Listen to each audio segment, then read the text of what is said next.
Hello World Doll Day friends, this is Michael Kanadas with the Grovian Doll Museum and Carmel Doll Shop. Today we have a super duper special program. I am excited to have this because this is on a subject matter that I know absolutely zero. The name of the program is the Sasha Doll An Overview. We have a very special speaker today who I've known for quite a while, but not really known her really well, but I've gotten to know her really well over the last couple of days. And this is BellAnne Curry. Nice to be here, and I'm very appreciative. Thank you so much for having me at your gorgeous, beautiful doll shop. Anyone that ever gets a chance, please come out. It is something special to see. So you're going to teach me Yes.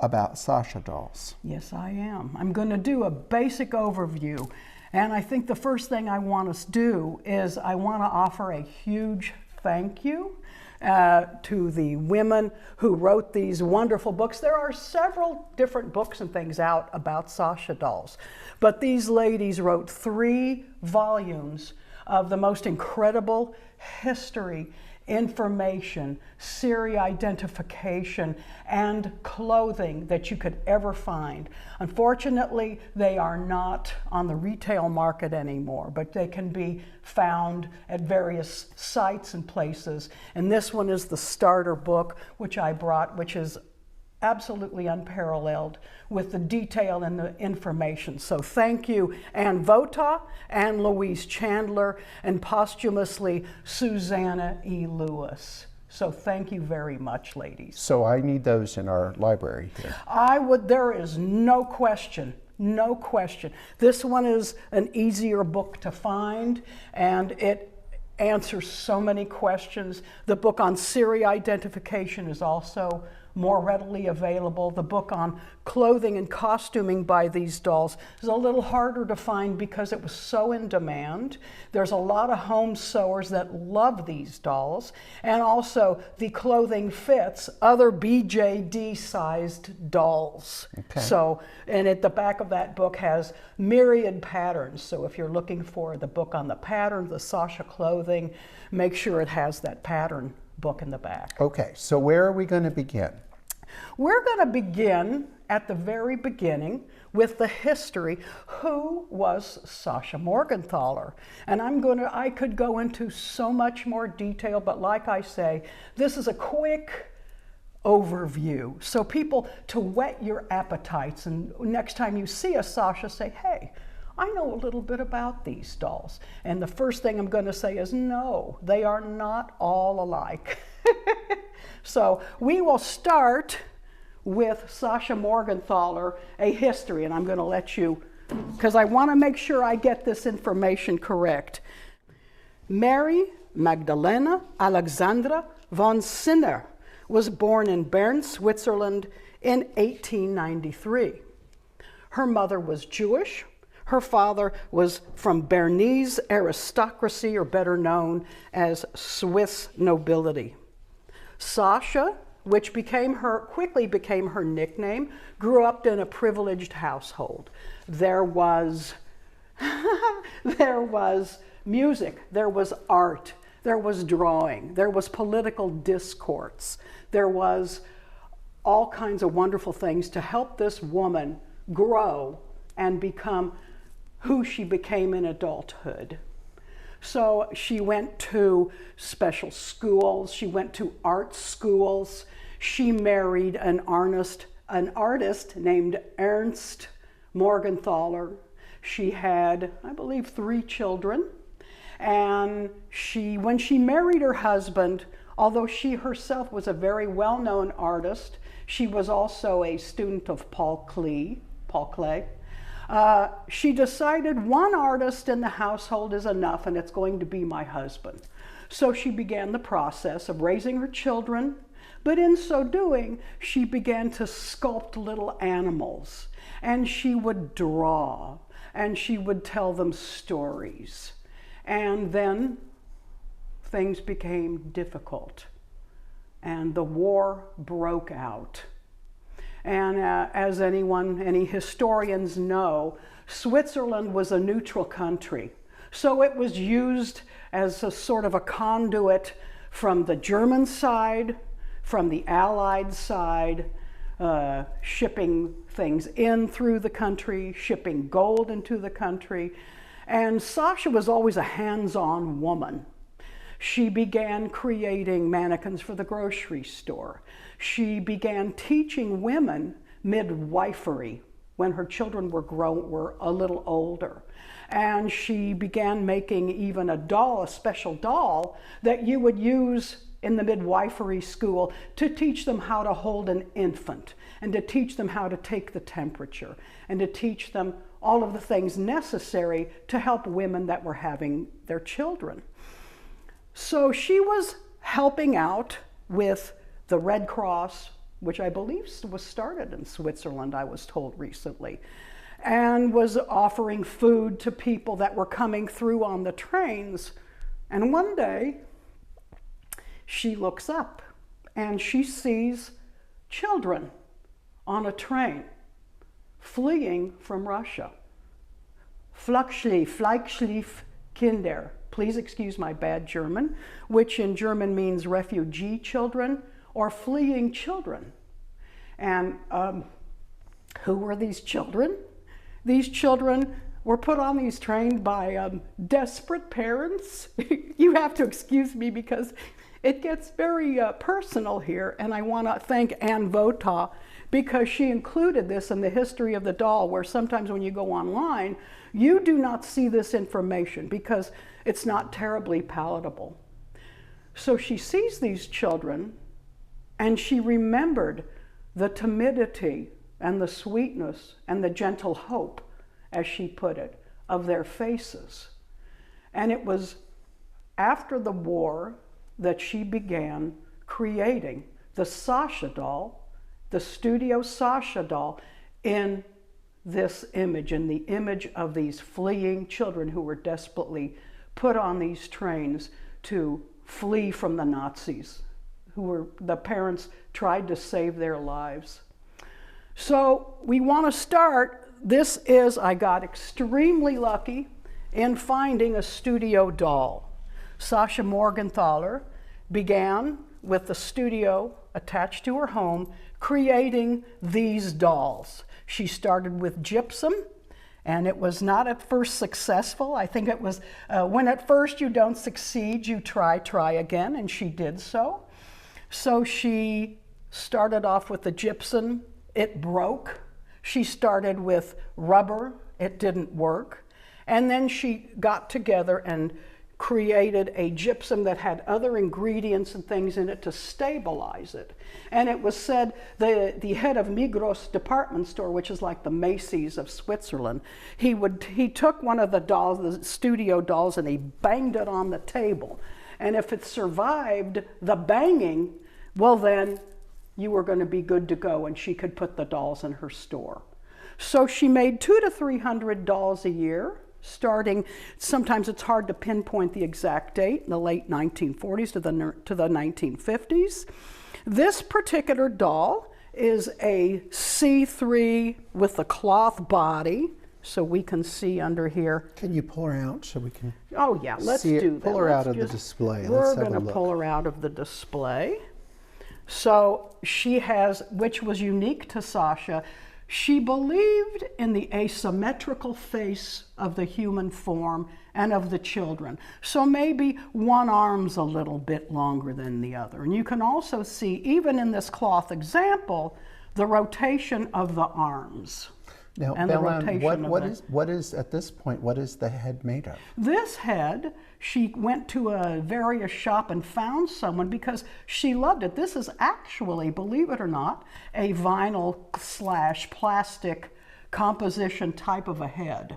And she loved the look of the head and the look of the way that the gypsum dolls had a flat finish to the head. And the plastic or vinyl doll that she created had a little bit more of a 3D depth to it and look of the face. She began hiring people in the studio. She used human hair wigs on many of the dolls. Some of them actually had molded hair.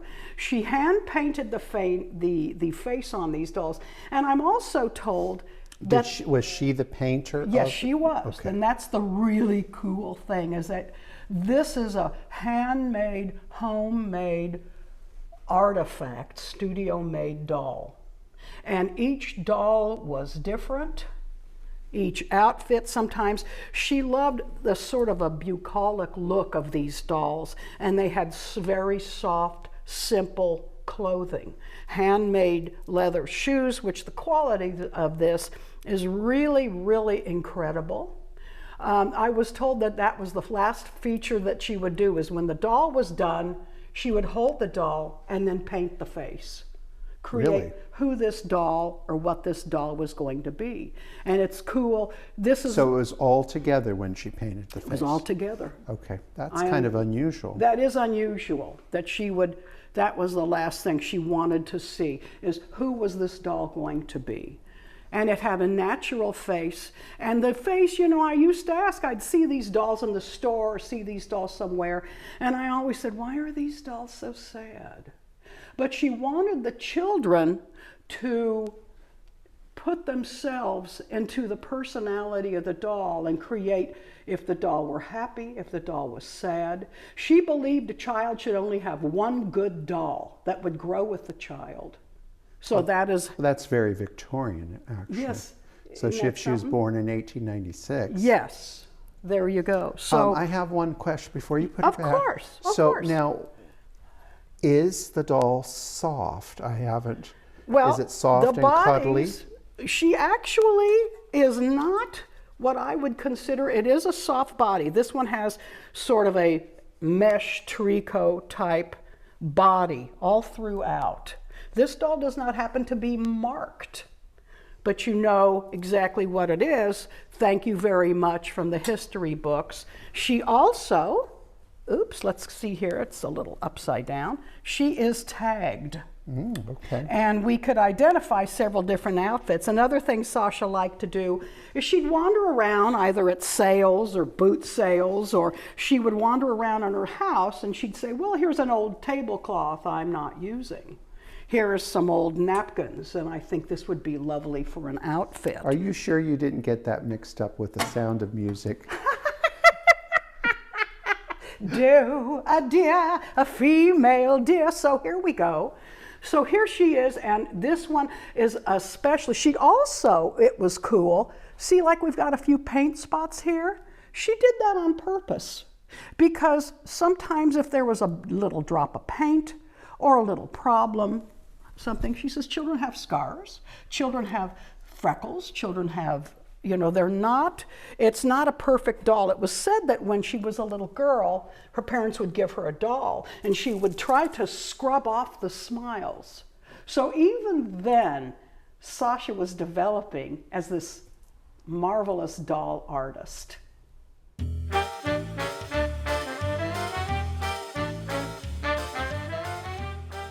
So a woman who happened to be the daughter of Migros's executive, Friedrich Dubendorfer, was taking a class on sewing.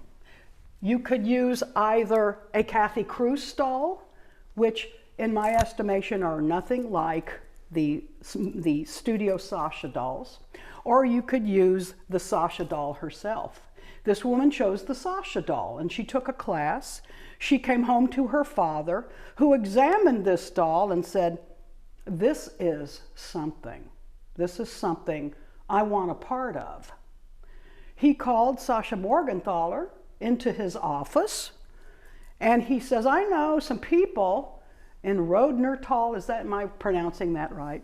Germany, that would be very interested in creating these dolls in vinyl. Sasha was intrigued, and she was quite happy, because one of the things about Sasha is that she firmly believed in that all children should be able to afford a doll.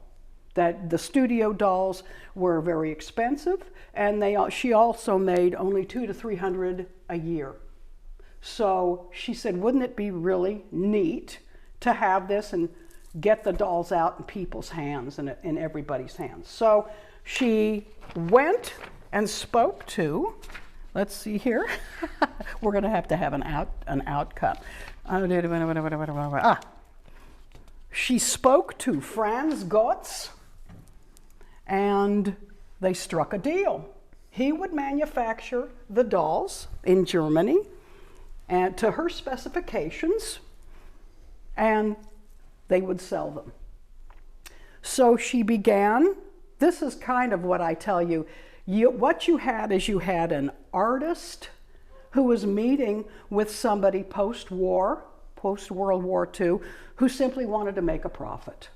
He understood her needs, but he more needed to just bang out some dolls and make some money. So that's kind of the short end of the story. So he began working with her. She went out to the factory and they began discussing these dolls. What were we going to have? And they were, again, asymmetrical. They had all kinds of special movement, the rotary movement of the body. But Sasha began to see problems. Sometimes the hair was sparse. Sometimes the eyes were too close together, or there were issues, or they started out having a good painter and then the Goetz company needed to knock these things out quickly. Sometimes there were other issues with the head. This one they call her big head. The head was a little bit too large for the body. And what I want to do is I want to turn around and show you, because we're going to see right here the fighting in the company between Sasha Morgenthaler. And if you can see on the back of the neck, or on the back of her shoulders, it's scratched through. Sasha did not want them using this particular torso with the doll. She didn't like it, she scratched it through. So of course, being thrifty and wanting to make a profit, they went ahead and used it anyway. So you'll have in these early dolls... So that scratch is in the mold? Yes. Oh. It scratches in the mold, and it indicates indeed that they used it anyway. And one way, when you see these early Goetz examples, they are very well, I can't do that to him. Well, let's see here. They are all well marked. They're marked on the back of the head. So there should be no mistake. No mistake. This is not any other production other than German production. So they're marked on the back of the head. And again, this one does not have it, so apparently that was a good torso. Mm-hmm. And they're marked on back, no mistake. So if you want to take a look, if you get find a Sasha doll, this is how you're going to know that this is the early German example. Of course, it gets a little confusing, but we're going to just go with this right now. So we have all of these dolls here, and I'm going to tell you, I'm not going to go into the minutia of the information that is available for you to discover about these dolls. No-nose, ochre eye, slate eye, this is saucer eye, and all of these different dolls, the collectors through the years have given them different names to identify which doll this is. And in fact, this is at the moment here, I'm going to say when you're looking around on, can I say the word Facebook? Sure. There is a wonderful... Of course you can say the word Facebook. I just want to make sure I don't want to break any rules. On Facebook, there is a marvelous group about Sasha, identification, and German dolls, and history. And I am not an expert on these dolls. I'm coming from a place of love. I love them, but these people are experts. So I have a question. Of course. So when I'm looking at them, I've got a few questions. One thing is, what era are we talking about? What year? I guess that's good to talk about that. The mid-1960s into 1970. That's my first question. That is a great question. My second question is, I mean, I see dolls with blonde hair, Yes. red hair, Yes. brown hair, Yes. blue eyes, brown Yes. eyes, but yet the skin tone Yes. is, it seems that they have a, a, a, a darker skin tone. Yes. Then I wouldn't think of these as little Swiss children. That's right. Well, they were Swiss children she loved, and this was another thing. I mean, what I mean by that is the stereotypical Swiss child. Of course, and this actually does bring up a good point, because that was another thing that the Gertz company was having difficulty with, along with a lot of other things. You know, there was a special way and special processes that you had to use when, say, you were pulling the legs out of the mold. And of course, they were, again, you had artist versus prophet. And they would pull the limbs out of the mold too soon, or their mix of colors was not exactly right. She did like the look of a healthy child, outdoorsy looking. Okay. So she did sometimes go with a little bit darker skin tone. So are these tans, basically? Some of them, yeah. some of them, Okay. yeah, tans, but not all of them. She's a rather pale, and they did make, sometimes the colors would go very, very light. I just have here, look at this as just sort of, again, an overview and a smattering of creations and the ways, I mean, they are all not alike. No, they're not. Yeah, these no-nos are the earliest. They stopped them more quickly. Another problem these dolls have, and it's just inherent with the doll, is that Sasha loved the natural look of the hair that they used. They didn't want that real shiny, new looking. They wanted this to look natural. And I think this hair has a tendency, one of the problems, you know, these dolls have problems because they were experimenting, is that sometimes it breaks off. Well, that happens to all of us. So indeed, this is that situation, and you just kind of, some people, I will tell you, on some of these websites, they wig them, they redo them, and they are absolutely lovely. I'm a purist. This is how they look. This is what they have. This one here, actually, I was very lucky to get her. She went for a very high price on a website, a selling website, and was returned because the hair breaks off here. So I got her for like less than half of the original price that this other individual must have paid for her, because I don't brush or comb the hair on this one. Now, the other question I have for you, I mean, they're really wonderful clothes of the time. Yes. So are these all commercially made clothes that they're wearing? Yes, and except this is not an original outfit. I just think this is where I again bring in, women loved to sew for these dolls. As you can see, let's see, they measure about 16 inches, 15 inches, and women love to sew the clothes. And Mrs. Gertz designed these fashions, and they were beautifully made. So this, and these two, as you can see, even the corduroy matches, they have original clothing. And you can see the buttons, the fastening, the snaps, everything on this doll is finished. They also have the quintessential little undergarments, which were very sweet and very cute. I don't know, that's not buttoning, but she even has matching panties. Fun. And they would use these designs. You know, you could buy other clothes for the doll if they sold clothing separately. And then there's harder to find outfits. But this was sort of the basic idea. These are very early, and their outfits are the wonderful little schoolboy and schoolgirl. Die Bruder und die Schwester. So we really love these. So this is what we call first run Gertz production German dolls.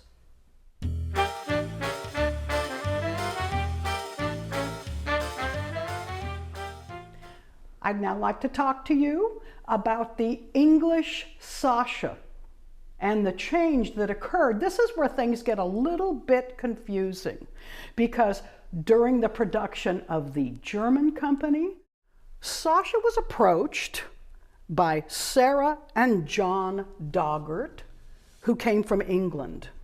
They had a company called Friedland Doggart Group, that one of the things that they did, among other things, was make toys and dolls. And they must have seen a Sasha doll. They came, they banged on her door. At first she was a little hesitant and wanted to talk to her about the Sasha dolls.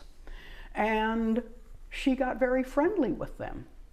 And this is during, the production is going on with the Gertz Company.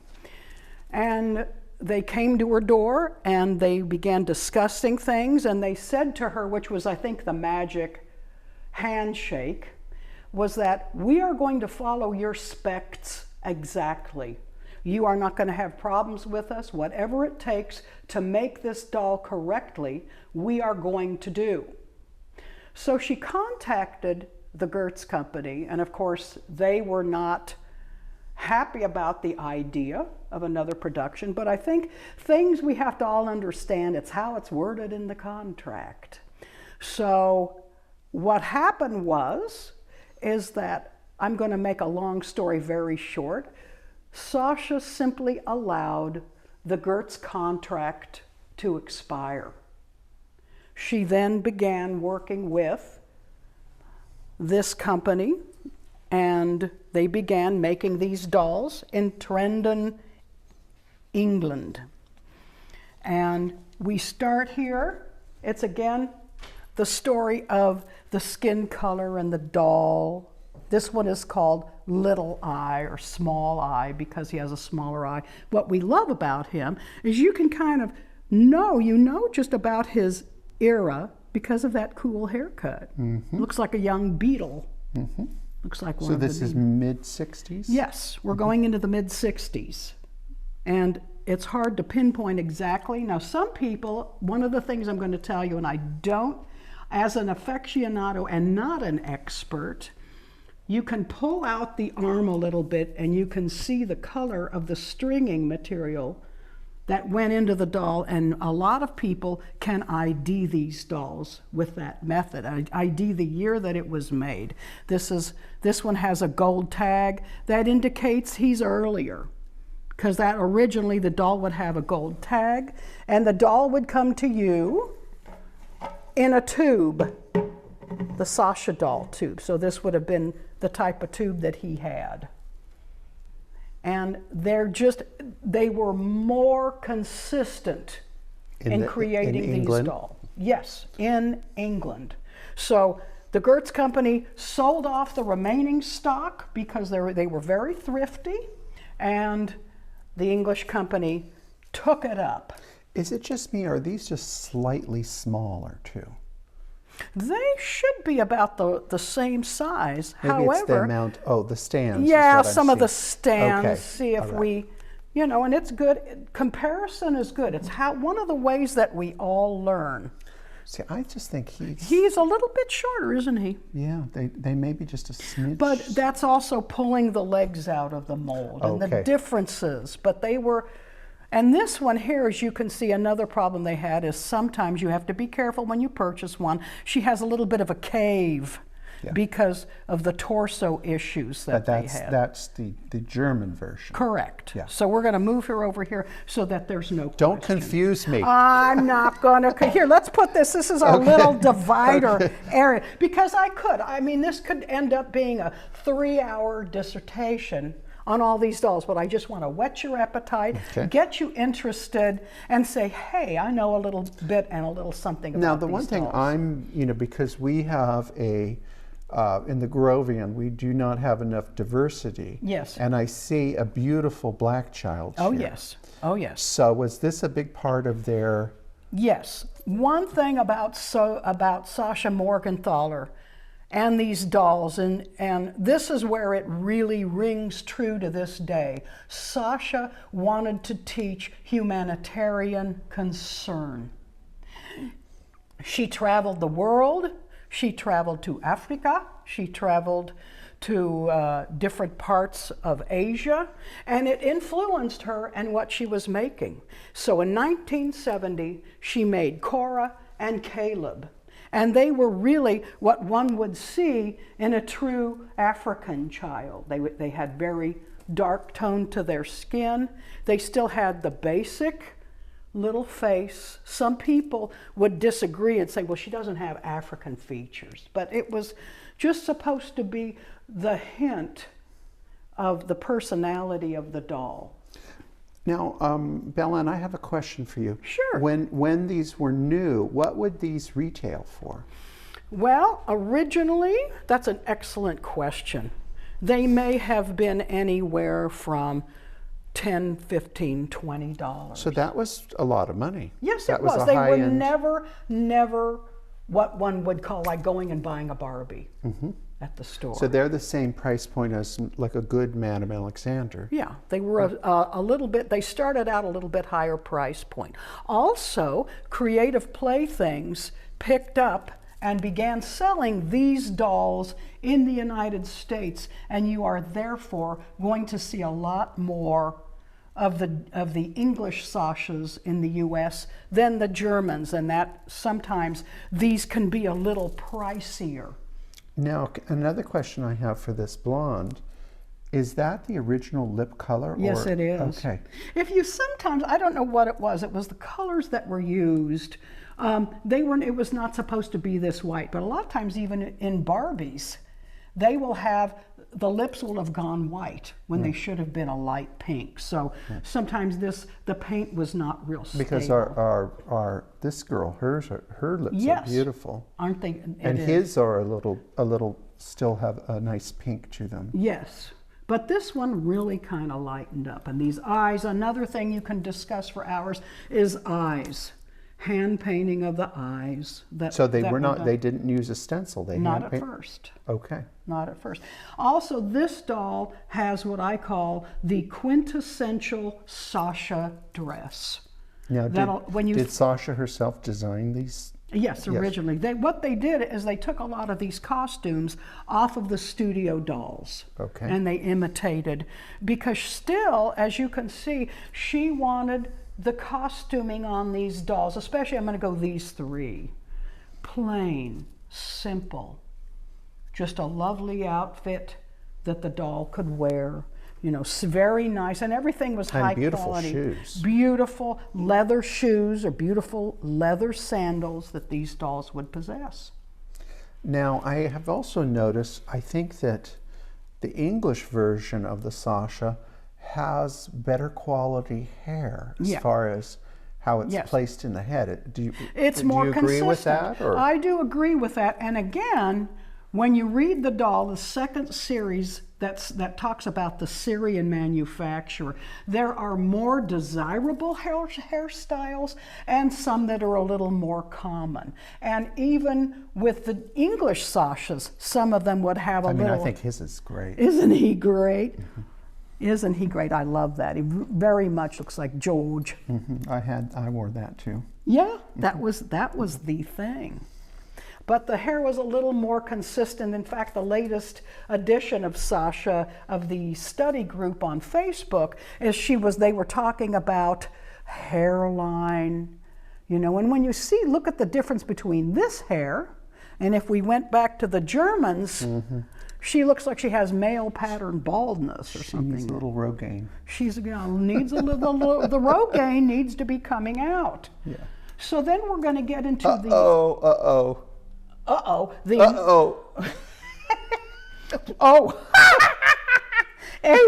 naughty gal.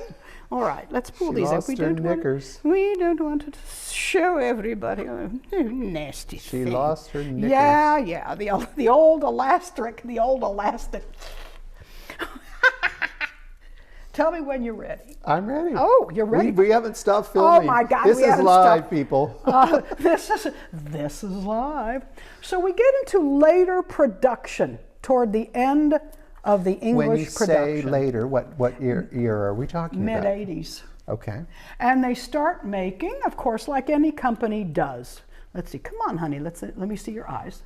And they start making a little bit more of a decal eye. Now, this doll does not have, Here, let's take off her little scarfie there. She does not have an original outfit, but that's also to show that there are myriad costumes and things that you can find and make for these dolls, and it really it's good for home sewers. Oh my gosh, it's the best. It really is the best. So we're ending toward, I'm going to move her a little out of the way because that's going to confuse people, end of production. And just like in the mid-'80s, we begin seeing limited edition. So we're going to start talking about, at end of production, the Friedland, the series dolls from England. They began making limited edition dolls. And I lucked upon, this is the Princess. And they were supposed to make, they had the Scottish doll, and they had other limited edition dolls. They had the Prince, which went with her, and the limit was to about 15, 16, I don't have the book and one of the books in front of me, 1,600 limit on these dolls. They ended production with these dolls only making 300 to 400 of them. And this is the Sasha Princess, and she's be on the lookout, folks. Now, can I ask you a question? Sure. So they were limited edition. Yes. But were they marketing it towards children or collectors? It began to become the market for collectors. Okay. Because these had a price tag originally, I believe, if I'm not mistaken, 50 to 60 bucks by the time production was ending. And that began to go a little bit against Sasha Morgenthaler's value on affordable dolls for children. Mm-hmm. Well, back in the 80s and 90s, that was that was a little bit on the pricey side. But she does have a very deluxe costume, though. Yes, she has a beautiful, let's see, we've got her. There we go. She has a lovely costume. She is also, shoes. Yes, beautiful shoes. And the cool thing, and I just found this out recently, and human hair wig. The limited dolls had a human hair wig. And so they were their deluxe dolls. They were deluxe. They were not your just average. 1986, this is number 146. Each doll was marked and labeled. Oh, really? Separate, fun. right. And although these two dolls, let me see, I'm kind of, oh honey, I'm sorry, I didn't mean to mess you up like that. These two dolls are about from a very similar era. You can readily find this doll on eBay and other sites. The price should be about $100. Well, that's a nice. Nice size. Could a child still play with this today? Yes, it's the same. It's about the same price as an American Girl. Mm-hmm. And these dolls, you don't have to worry about eye problems. They are light. They're, a nice size for a child, and they really truly are. I mean, I firmly believe in these as a play doll for a child. And actually, they do have very pleasing faces. Very pleasing. I mean, we've gone from a little sad to a little more yes. Open and a little. I don't mean happy, but yes. But just a little more soft and a little more pleasant. So how does this story end with the Sasha doll? The story ends. This is the last production. I only have one of these types of dolls. The Gertz company, when this ended, the Morgenthaler family, because I believe at this point Sasha passed away.